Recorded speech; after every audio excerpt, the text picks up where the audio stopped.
After the procedure ni hadlok ta kay basin unya o wala na tay gana or dili na mo base sa ako ang eksperyensya.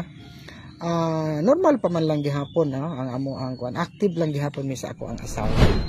Gipaila o gipakusgan sa lokal nga panggamhanan pinaagi sa City Health Office ang pagpasabot sa mga kalalakinan kabahin sa vasectomy kung diin usa kini ka permanenteng pamaagi sa pagplano sa pamilya. Matud pa ni Population Program Officer 3 Lorely Oriol ang maong agianan sa sperm putlon aron malikayan ang paggawas sa similya.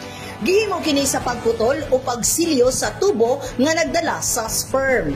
Maayong buntag diha, Ma'am Sel, no? Ako dai si Ma'am Lot, kauban ako si Ma'am Rosana, ang inyong BHW, ani diri karon para nami i-promote nga information about sa family planning. So, since sa mo ang nakita sa imong profile, unom naman imong anak, basig timely na pod kung sa may desisyon ninyo, nga mupili na mo kung unsay maayong method nga inyong gamiton para unsa man gusto pa ka mga anak o dili na.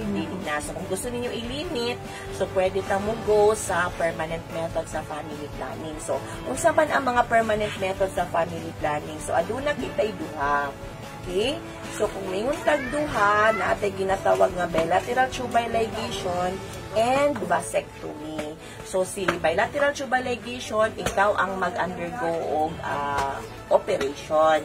Kung mingon ta og vasectomy, ang imuhang bana. So naana ba kay nadunggan about sa vasectomy? Yes, usa ka panabawan ang nagpaambit nga siya nagpa-vasectomy ug matud pa niya wala kini negatibong epekto kaniya.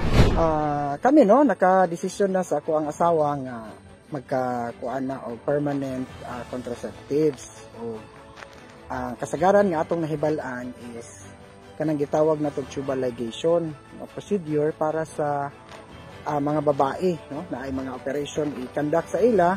Isa kini nga permanente na gyud nga dili na siya magmapdos. Kasabot man ta nga ang atong asawa, ang babae, sila magud nay magdala sa atong anak, di ba? Siyam ka bulan sa ilahang tiyan, sila ang gaantos, pila ka anak ang ilahang gidala anak. So kung ato sad silang ipadayon na pod pag itawag nato ipa-ligate, sila na po'y mag-antos, additional pag-antos na po sa kasakit sa maong procedure kay operahan man ka na.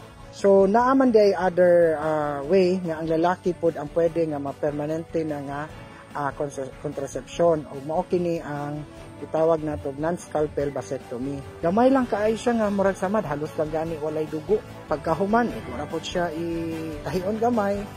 Sa barangay Kaganguhan usa ka inahan nga adunay daghang anak nga nakasinati sa kalisod ug sa kapit-os sa kinabuhi ang gibisita ni Population Program Officer 3 Oriol kauban ang mga barangay health workers.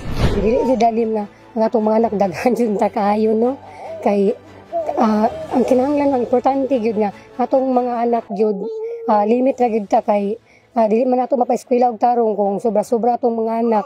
Una ko na plano jud ko nga maglaygit jud ko kay isa pa gusto na ko matagahan ako mga anak na saktong edukasyon sa pag-eskwela kay mao ra man gina importante kay pon simba ko mga wala ta syempre atong anak wala man tay lain ni kabilin kung kana lang gid ang pag-eskwela nga makatapos gid sila.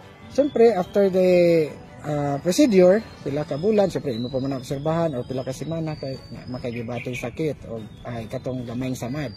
Napapod siya kinahanglanon nga ibuhaton para dili gyud kinahanglan pa magud ka magpa-test pila gyud ka percent ang imuhang 100% na ba nga mag-zero ang imuhang sperm count, no? Pero sumala sa pila ka bulan, wala man koy naibalan nga kausaban, maula man gihapon ang siyempre atong pagkalalaki. Mura gihapon no, dili man sa ingon nga nihinay na. So maybe ko nang kahinay nga kung ingon tag procedure, after the procedure ni hadlok ta kay basin unya o wala na tay gana or dili na mo base sa ako ang eksperyensya. Normal pa man lang gihapon ang amo ang active lang gihapon ni sa ako ang asawa. Dugang paniini ang vasectomy dili makadugang sa risgo sa prostate cancer ug usa kini sa epektibo ug luwas nga family planning.